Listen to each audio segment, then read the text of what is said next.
शाम के 5 बज चुके थे। शहर की चहल पहल के बीच एक आलीशान फ्लैट की बालकनी से आरव कॉफी की चुस्कियां ले रहा था। सामने गगनचुंबी इमारतें थी, लेकिन दिल में एक खालीपन। अचानक मोबाइल की घंटी बजी। पापा कॉलिंग। आरव ने एक नजर देखा, फिर फोन साइलेंट पर कर दिया। बाद में बात कर लूंगा, उसने खुद से कहा। पास ही उसकी पत्नी श्रेया ने पूछा, फिर से मम्मी पापा का कॉल था। हाँ, वही पुराने सवाल। खाना खाया? थक गए हो? बस अब रहने दो ये रोज रोज की बातें, उसने झुंझलाते हुए कहा। श्रेया कुछ बोलना चाहती थी, लेकिन चुप रह गई। आरव दिल्ली में सॉफ्टवेयर इंजीनियर था, लेकिन उसका जन्म एक छोटे से गांव ललितपुर के पास हुआ था। माँ पापा ने खेतों में काम करके उसे पढ़ाया, बड़ा किया। जब पहली बार शहर आया था, तो माँ ने हाथ में लाल धागा बांधा था, बेटा ये तुझे बुराई से बचाएगा। लेकिन वक्त के साथ सब बदल गया। नौकरी, शादी, दोस्त, ऑफिस, पार्टियां, और माँ बाप किसी कोने में रह गए। उस रात आरव लेटा तो मोबाइल पर पुरानी तस्वीरें देखने लगा। अचानक एक फोटो देखी। बचपन में पापा ने उसे अपने कंधों पर बैठाया हुआ था और माँ ने उसे कसकर गले लगाया था। उस फोटो को देखकर उसकी आंखें भर आई। मन ने सवाल किया, अब वो गले क्यों नहीं लगते? या मैंने खुद ही दूरियां बना ली? वही गांव में पापा रात को छत पर लेटे आसमान के तारों को देख रहे थे। माँ ने धीमे से पूछा, आरव का फोन आया? पापा बोले, नहीं, शायद काम में व्यस्त होगा। माँ चुप हो गई, लेकिन आंखों से 2 बूंदें निकलकर तकिए पर गिर पड़ी। आरव के पास हर चीज के लिए समय था, मीटिंग, प्रेजेंटेशन, वेकेशन, लेकिन माँ बाप से मिलने गांव जाने का समय नहीं। गांव में क्या रखा है?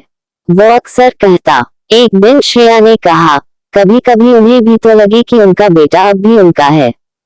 गले लगाना सिर्फ बच्चे का काम नहीं होता, बेटों का भी होता है। उस दिन आरव कुछ नहीं बोला, लेकिन रात भर नींद नहीं आई। एक सुबह आरव को गांव से फोन आया, पापा गिर गए हैं, अस्पताल में हैं। आरव का दिल धक से रह गया।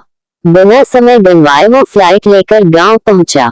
अस्पताल में पापा ऑक्सीजन मास्क पहने लेटे थे, माँ की आंखें सूजी हुई थी।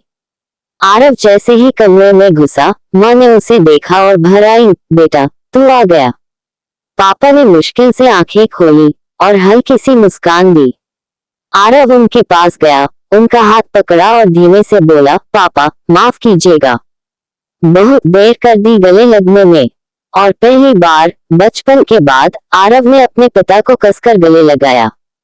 कुछ दिन बाद पापा की तबीयत थोड़ी संभली। घर में माँ ने गुड़ की चाय बनाई, वही स्वाद, वही अपनापन। आरव ने माँ के हाथ चाय लेते हुए कहा, माँ मैं आपको बहुत मिस करता हूँ।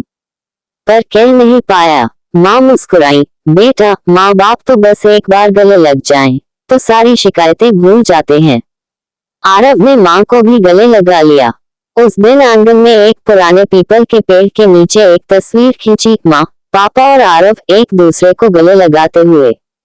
आरव अब हर रविवार माँ बाप से वीडियो कॉल करता है और हर 2 महीने में गांव आता है। उसके ऑफिस की दीवार पर वही तस्वीर लगी है, जिसमें उसने माँ बाप को गले लगाया था। वो अब हर दोस्त से कहता है, जो पास हैं, उन्हें महसूस कराओ कि वे खास हैं। माँ बाप कभी कुछ नहीं मानते, बस थोड़ा वक्त, थोड़ी बात और कभी कभी एक गले लगाना। आओ माँ बाप को गले लगाते हैं। जो माँ बाप हमें चलना सिखाते हैं, जो अपने अरमानों को कुर्बान करके हमारी खुशियां चुनते हैं। क्या हम उनके एक फोन, एक बात, एक गले से भी कतराएं? कभी कभी प्यार जताना जरूरी होता है। कभी कभी माँ का आंचल पकड़ना और पापा के कंधों से सिर टिकाना भी। कभी कभी कहना चाहिए, माँ पापा मैं आपको बहुत प्यार करता हूँ। तो आओ माँ बाप को गले लगाते हैं।